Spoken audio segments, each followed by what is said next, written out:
Hi, welcome to Fusion Beads. I'm going to show you how to string a basic beading project. This is a great technique that every beader should know. There's something so gratifying about stringing up your beads into a bracelet or necklace. There's a few key items we need to get started. First, you'll need your stringing material. I like to use the fine soft flex. This is a nylon-coated steel cable wire. I've got some right here. It's extremely durable and flexible.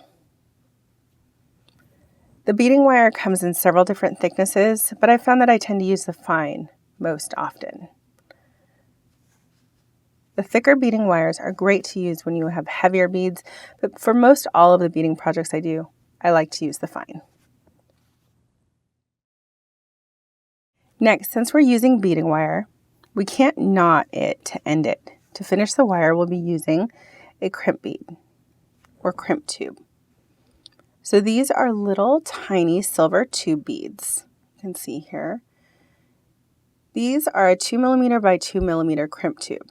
It's the most popular size and shape to use. Crimp tubes come in several sizes, metal colors, and shapes, but the 2mm by 2mm crimp tube is the most popular and my favorite to use. I make sure to have tons of these in my beading supplies. Then, in order to crimp this, we're going to use a very unique tool. This is the crimping plier.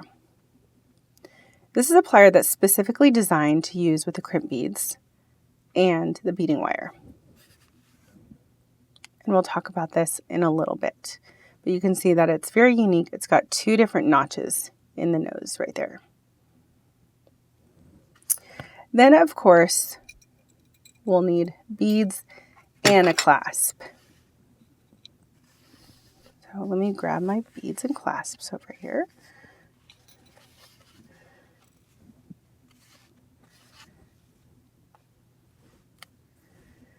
I've chosen a toggle clasp. This is a popular clasp design, and I find it easy to use when putting on a bracelet. Okay, let's get started putting our bracelet together. First of all, I like to plan out my bracelet design. We're going to be doing a design very similar to this one here. We're going to be alternating our 8mm rounds with some 6mm bicones and 4mm beaded Hishi beads.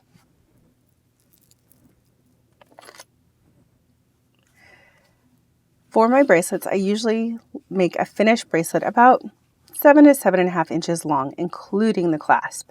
So that means that I'll need about 6.5 to 7 inches worth of beads.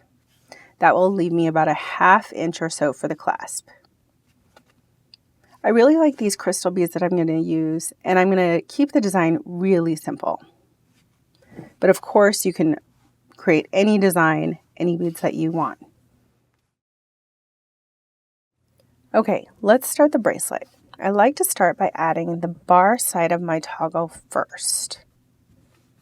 I'm going to start with one crimp bead, and I'm just going to slide that right on my beading wire. And then I'm going to go ahead and put the loop side of my toggle bar on there.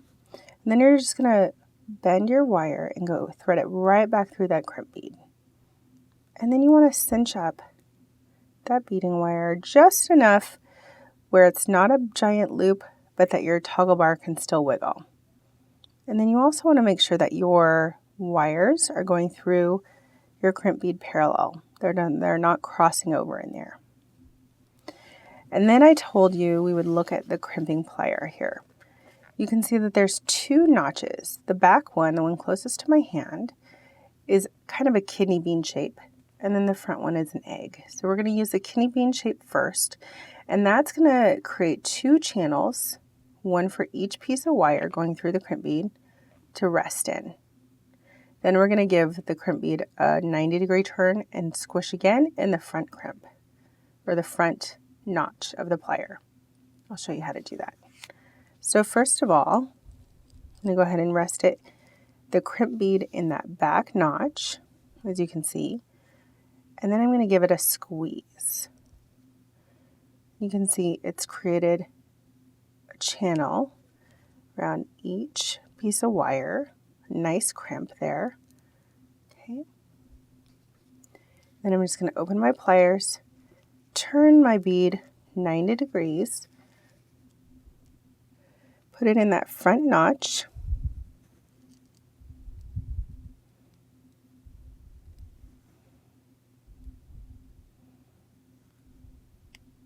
make sure it's standing up nice and straight there. Okay.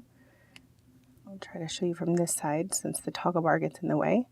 And then I'm just going to give it a squeeze again. It's going to squish it on itself.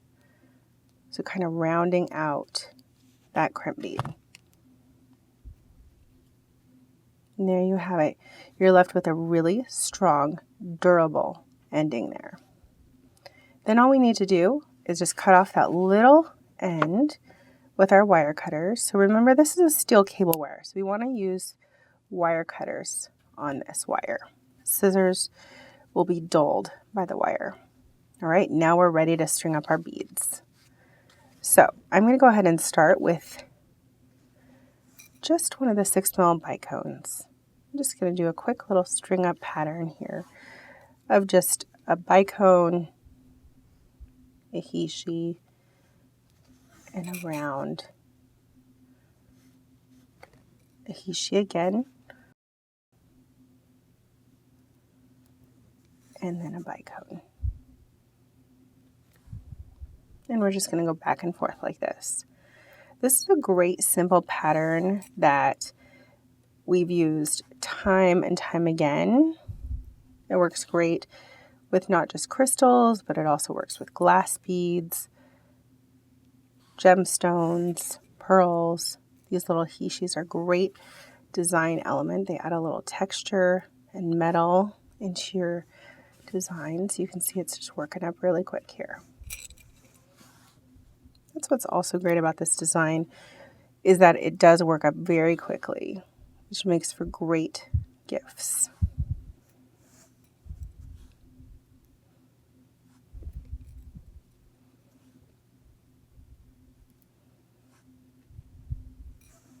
There's various colors that the little hishis come in, all different metal colors, gold, copper, gunmetal, and of course the crystals come in lots of different colors.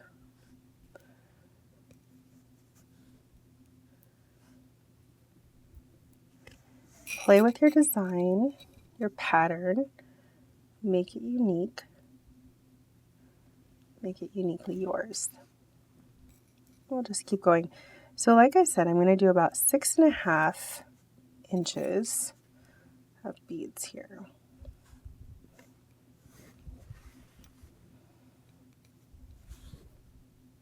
About halfway there.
Okay, I think I am just about done.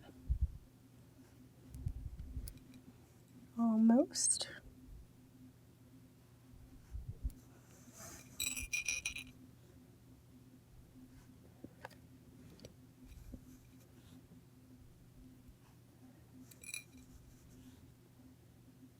And let's go ahead and take our tape measure and just double check our length.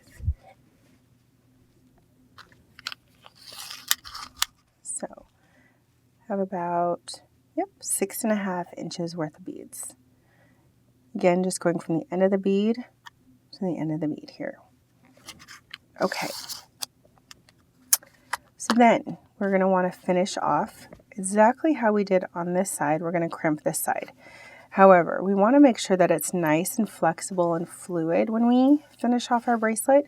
So if we put the crimp bead too tight to our beads here, as you can see, if my finger is holding it, it's not going to bend really nicely if my crimp bead was right there. See that? It won't bend nicely. So we want to bend it a little, give it a little flexibility so there's good fluid movement. Then I'm going to go ahead and put my bead on. You can see that if I were to hold it up, there's about that much space between where my crimp bead should be and my crystal, my last bead now. And that's based on bending it like this to see where it would naturally sit. The crimp bead would naturally sit here. And again, just show you that spacing. So there's a little bit of space in there just to give it some movement. Okay, so I'm going to go ahead and put on my crimp bead. And then my loop side of my toggle clasp. Go ahead and bring that down. And again, go back through my crimp bead just like we did on the first side. Cinch down or pull down that loop. So there's a little bit of movement in my toggle clasp. You don't want it too tight.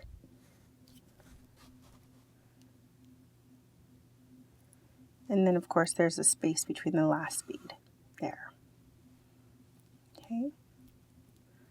And your wires should not be crossed in there, keeping them nice and parallel. Again, using your crimping plier, we're going to use that back notch. Go ahead and put the crimp bead in that back notch. Give it a squeeze. Okay. And then turn it 90 degrees. Put it in that front notch. And again, squeeze to make it collapse on itself. You have a nice rounded crimp bead.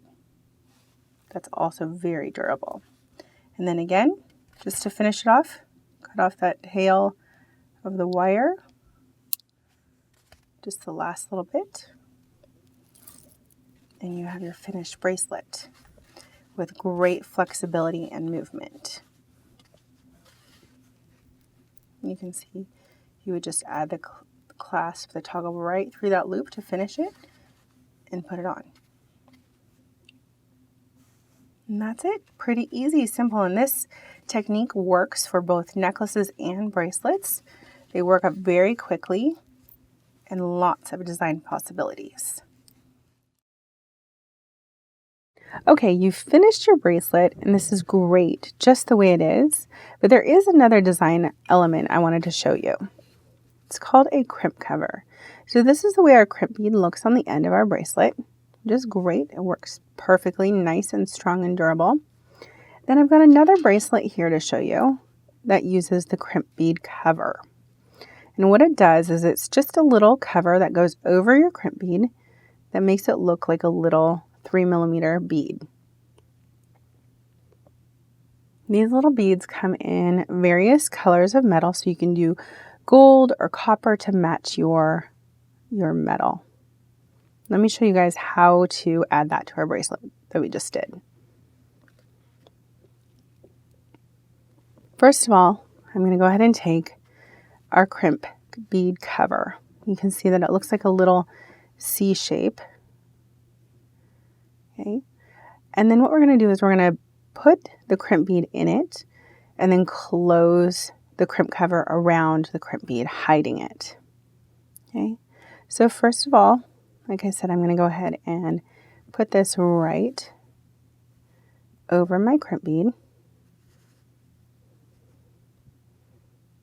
Okay. And then I'm going to use my crimp pliers again and just use that front notch just to slowly close that crimp bead cover.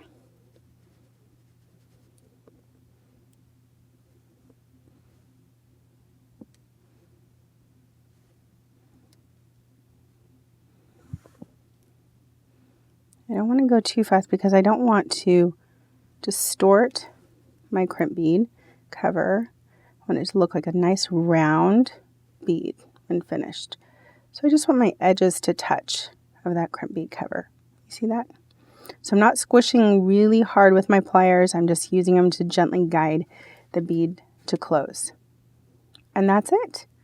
You can do this on both ends to make a great finished look. Thank you guys so much for checking out this technique. You can find more techniques like this at fusionbeads.com.